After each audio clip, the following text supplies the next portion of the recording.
montrer un étranglement arrière.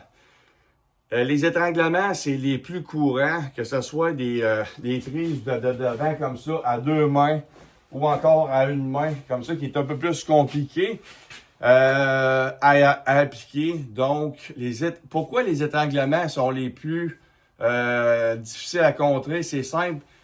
C'est le coup, c'est à 95% du temps que on vise le coup. OK? L'agresseur va viser le coup parce que c'est l'état de panique qui va embarquer.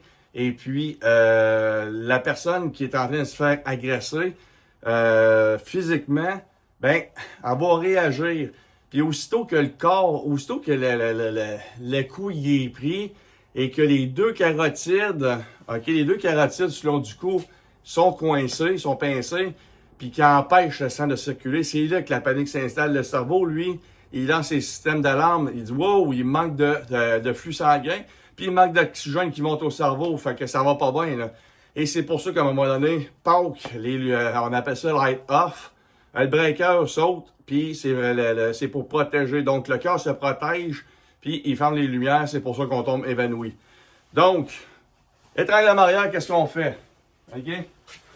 Ici, mon mannequin, OK, vous voyez, première affaire, vous allez faire le mouvement de la tortue. Ça veut dire que tu rentres ton menton vers l'intérieur, tu rétractes la bouche fermée, on va chercher à respirer du nez. OK, parce que déjà en partant, on cherche ici une étranglée, les jugulaires. Et à ce moment-là, qu'est-ce qui se passe? C'est que, ton flux sanguin et l'oxygène vont être déjà commencé à être bloqués. Et si tu respires de la bouche, il n'y a plus d'oxygène qui rentre. Tandis que par le nez, tu vas avoir encore un peu d'oxygène qui va monter. Tu vas gagner quelques fractions de secondes ou quelques millisecondes.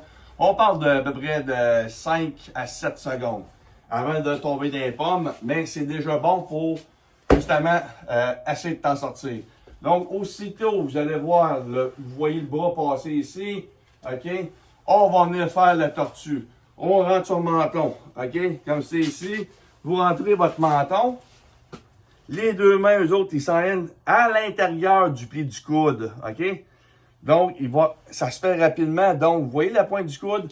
Généralement, pour avoir un étranglement arrière efficace, la pointe du coude va se ramasser, va être alignée avec le plexus solaire.